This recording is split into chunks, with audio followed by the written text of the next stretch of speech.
바로 시작하겠습니다. 먼저 산마리노와 덴마크의 경기를 분석해 보도록 하겠습니다. 피파 208위의 산마리노입니다. 일단 한 골을 넣는 것조차 어려운 전력입니다. 매 예선마다 최하위로 떨어지는 팀이고 이번 경기에서도 별로 기대가 되는 것은 없습니다. 덴마크를 상대로 90분 내내 샌드백처럼 밀릴 것이 뻔한 상황인데 문제는 5백으로 극단적인 수비 전형을 쓰더라도 다실점을 면하지 못하고 있다는 것입니다. 결장자는 난니, 리날디, 그란도니, 골리누치 선수가 결장할 것으로 보입니다. 피파 19위의 덴마크입니다. 덴마크는 이번이 기회입니다. 승점이 1위와 같지만 골득실에서 밀리는데 산마리노를 상대로 골득실을 최대한 회복하는 것을 원할 것입니다. 따라서 전력값을 최대한 살려서 경기를 지배하고 양 윙백들도 공격적으로 나서는 지난 카자흐스탄전에서의 무브가 그대로 재현될 것입니다. 결정자는 라르센, 와스, 웨르겐센, 델라이니, 담스고르, 코넬리우스, 브레이스웨이트, 올센 선수가 결장할 것으로 보입니다. 일단 이 경기에서 골득실을 최대한 회복하고 1위를 탈환하는 것을 노리고 있을 것입니다. 산마리노의 공격력도 한 골을 넣는 것조차 어려워 덴마크가 공격적으로 나서더라도 수비적인 리스크가 거의 없는 수준이라고 할 수 있을 것입니다. 덴마크의 완승을 기대하는 매치입니다. 다음은 북아일랜드와 슬로베니아의 경기를 분석해 보도록 하겠습니다. 피파 74위의 북아일랜드입니다. 산마리노를 3대0으로 대파하긴 했지만 상태가 전혀 좋지 못하다는 점은 변함이 없습니다. 사실 조에서 산마리노를 제외하면 승리를 거둔 경기는 하나도 없었고 득점을 기록한 경우도 산마리노를 상대로 했던 경기를 제외하면 슬로베니아에게 2대4로 패했던 경기 하나뿐입니다. 결장자는 화이트, 퍼거슨 선수가 결장할 것으로 보입니다. 피파 25위의 슬로베니아입니다. 일단 1위 자리를 지키고 있는 상태입니다. 다만 주포 세스코가 지난 경기에서 60분 만에 빠지면서 이번 경기에서는 부상으로 인해서 나올 수 없을 수도 있다는 소식입니다. 일단 이를 감안하면 선수비 후역습의 실리적인 전술을 가져올 가능성도 있는데 사실 지난 경기에서도 이런 방식으로 이긴 데다가 북아일랜드도 수비진의 기동성이 그렇게 좋진 못합니다. 결장자는 메블라, 츠르니고이, 세스코 선수가 결장할 것으로 보입니다. 일단 북아일랜드가 산마리노 정도를 제외하면 득점력을 보여준 경기는 거의 없습니다. 그중 한 경기가 슬로베니아를 상대로 하기는 했지만 슬로베니아가 세스코의 이탈에 대비하기 위해서 수비적인 전술을 쓴다면 상쇄가 어느 정도 될 것입니다. 2.5 언더를 생각해도 좋을 듯하고요. 슬로베니아의 승리를 기대해봅니다.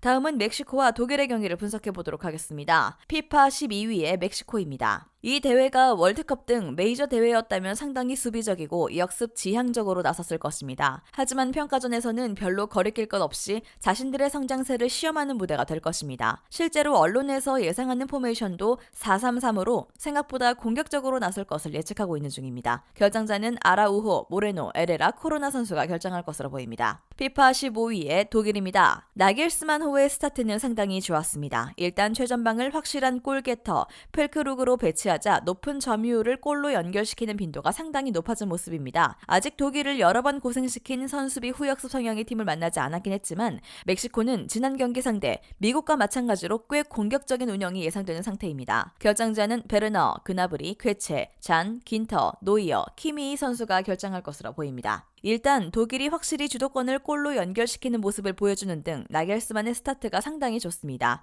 멕시코가 평가전에서는 꽤 맞불 양상으로 갈 수 있는데 이런 상황이라면 독일이 득점력이나 주도권 싸움에서 밀리는 양상은 잘 보여주지 않을 듯합니다. 독일의 승리를 기대해보는 매치입니다. 마지막으로 미국과 가나의 경기를 분석해 보도록 하겠습니다. 피파 11위의 미국입니다. 미국의 장점이자 단점은 저돌성이라고 할 수 있을 것입니다. 일단 매 경기마다 주도권을 놓지 않으려고 하는 편이고 이 때문에 하위 전력은 화력으로 압도하는 경기가 상당히 잦은 편인데 다만 이로 인해서 기동력이 좋은 역습 지향적인 팀에게는 실점이 제법 나오는 편인데 당장 북중미 내에서도 캐나다나 파나마를 상대로는 무승부를 기록하는 경우도 있는 편입니다. 결장자는 로빈슨, 예들린, 롱, 짐머만, 모리스, 페레이라, 아리올라, 사전트 선수가 결정할 것으로 보입니다. 피파 62의 가나입니다.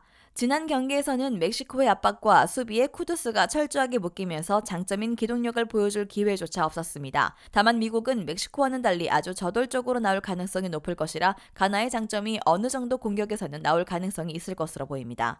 물론 기한 이후에는 별로 넘버 9의 퀄리티를 신뢰하기 어렵다는 점은 감안해야 할 것입니다. 결정자는 와카소, 아예우, 바바 선수가 결정할 것으로 보입니다. 미국의 저돌성이 수비 상황에서는 가나에게 역습 찬스를 제법 주는 양상으로 나올 수 있을 것입니다. 물론 가나의 넘버9 퀄리티는 과거보다 떨어진 상황이고 미국이 홈에서도 제법 강하긴 하지만 이를 감안하면 미국 승리는 리스크가 좀 있지 않을까 싶습니다. 2.5배 양상을 생각해 볼 수 있을 것입니다.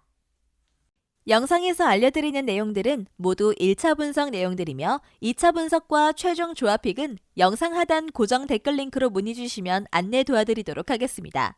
시청해주셔서 감사합니다. 아직도 혼자 분석하고 계신가요? 이슬TV 스포츠 정보방에서는 실시간 스포츠 커넥션을 통한 소통하는 관리 시스템으로 확실한 수익을 전해드리고 있습니다.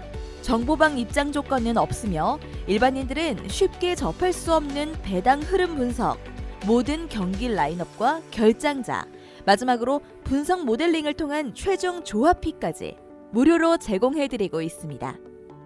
물론 마음에 안 들면 둘러보시고 나가셔도 됩니다. 혼자 하면 단기간으로 수익을 볼 수도 있겠지만 함께 하면 장기간으로 꾸준한 수익이 가능합니다. 정보방 무료 참여하시고 꾸준한 수익을 원하시는 분들은 영상 고정 댓글 링크로 문의 주시면 안내 도와드리겠습니다. 늦지 않았습니다. 함께 합시다.